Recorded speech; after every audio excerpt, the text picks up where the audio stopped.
J'ai économisé pendant 2 ans 15 000 $ pour offrir à mon fils ses premières vraies vacances. Le jour où je lui ai annoncé la nouvelle, son visage s'est illuminé d'une joie que je ne lui avais jamais vue, avant de s'assombrir dès que j'ai mentionné la présence de son demi-frère.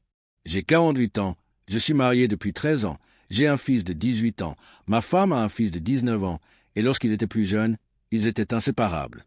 Mais en grandissant, le fossé entre ce que je pouvais leur offrir et ce que le riche père biologique de mon beau-fils pouvait leur proposer est devenu criant. Mon fils n'a jamais eu droit à des vacances somptueuses ni à des expériences coûteuses, et malgré la gare partagée avec sa défunte mère et tous nos efforts, il s'en est rendu compte. J'ai essayé de le rassurer en lui disant que ce n'était la faute de personne, que les familles ont des ressources différentes, mais le ressentiment était semé.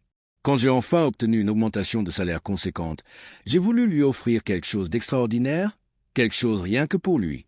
J'ai donc économisé pendant plus de 2 ans et réservé un séjour d'une semaine en chalet pendant les vacances d'hiver, soigneusement planifié pour coïncider avec les examens finaux de mes 2 fils.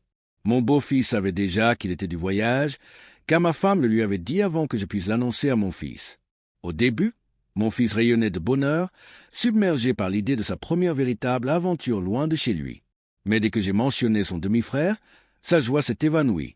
Il pensait que ce voyage était un moment privilégié entre nous deux, une occasion rare de se créer un souvenir rien qu'à lui. Et soudain, la présence de celui qui avait toujours eu plus semblait assombrir ce moment tant attendu. J'ai essayé de lui expliquer qu'exclure son demi-frère ne me paraissait pas juste, que c'était un voyage en famille et que changer les plans coûterait cher. Il a forcé un sourire, disant que tout allait bien, avant de m'envoyer un SMS quelques jours plus tard pour me dire qu'il ne voulait plus y aller. Au fil des conversations téléphoniques, la vérité est devenue claire. Ce n'était pas de la colère, mais de la résignation. Il craignait de se sentir éclipsé, de ne pas pouvoir être pleinement heureux en présence de son demi-frère. Ma femme a d'abord été réticente à l'idée d'un voyage uniquement entre père et fils, craignant de créer un précédent, mais elle a fini par comprendre, d'autant plus que l'argent restant pourrait être mis de côté pour une future sortie en famille. Le voyage a eu lieu sans lui, et bien que nous soyons restés en contact, son absence m'a terriblement pesé. À notre retour, il est resté chez mes parents jusqu'à la rentrée scolaire, se montrant peu présent, déclinant poliment les cadeaux de Noël et même une autre proposition de vacances rien que pour nous deux. Il a admis qu'en grandissant, il avait souvent éprouvé du ressentiment et de la jalousie envers son demi-frère, qu'il avait rêvé de moments qui lui soient entièrement propres et que l'idée de ce voyage, potentiellement réservé à lui seul, lui avait brièvement redonné espoir. Mais la réalité l'a rattrapé et s'est replié sur lui-même. Il m'a dit qu'il canaliserait sa colère et sa déception dans ses études, espérant se créer ses propres opportunités à l'avenir, faire des voyages qui lui seraient entièrement dédiés. Il avait besoin de se sentir apprécié et important, et même s'il insistait sur le fait que tout allait bien, je ressentais une profonde culpabilité et une vive inquiétude, hanté par la pensée d'avoir peut-être irrémédiablement abîmé notre relation. Et puis, il y a eu ce dilemme lors du repas de Noël. Mon mari, 43 ans, est chef cuisinier depuis plus de 10 ans. Il travaille sans relâche et s'est forgé une réputation de mentor auprès des jeunes talents. J'avais toujours aimé l'entendre parler de son travail, et il évoquait souvent, l'air de rien, une jeune collègue nommée Sarah, 16 ans, qui débutait tout juste dans la cuisine. Je l'appelais sur le ton de la plaisanterie sa femme de travail, sans me douter de rien, pensant qu'il s'agissait d'une simple plaisanterie sur le mentorat dans une cuisine majoritairement masculine. Mais lors du repas de Noël de l'entreprise, j'ai rencontré Sarah et j'ai réalisé qu'elle était mineure. Soudain, mon surnom familier m'a paru totalement déplacé, et j'ai insisté pour que mon mari supprime son contact. Il l'a fait, sur la défensive, affirmant qu'il n'y avait rien de sexuel et qu'il agissait simplement par gentillesse.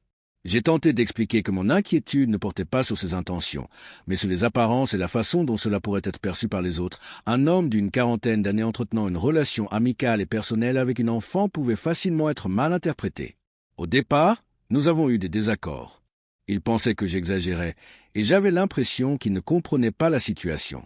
Avec le temps, cependant, nous avons eu une longue conversation franche au cours de laquelle j'ai reconnu mon erreur d'avoir plaisanté sur une collègue et d'avoir projeté mes craintes sur la situation. Il m'a expliqué qu'il voyait Sarah comme une jeune cuisinière inexpérimentée ayant besoin d'être guidée, comme une fille adoptive, quelqu'un qui s'était montré gentil et responsable, allant même jusqu'à aider avec notre propre fille quand c'était nécessaire, et que son seul but était de la soutenir et de la conseiller, rien de plus. Nous avons convenu de maintenir une relation professionnelle, d'impliquer un autre adulte si elle prenait contact avec moi à l'avenir, et je me suis excusé d'avoir supposé que les gens penseraient le pire, réalisant que ma projection était basée sur mes propres expériences. Au final, nous avons tous deux reconnu nos erreurs de jugement. Bien que la situation ait engendré des tensions, elle a permis une meilleure compréhension mutuelle, un engagement commun envers la transparence et un regain de confiance. Ces deux histoires, bien que différentes, abordent un même thème: la complexité des relations familiales, la confiance et le profond désir humain d'être reconnu et valorisé.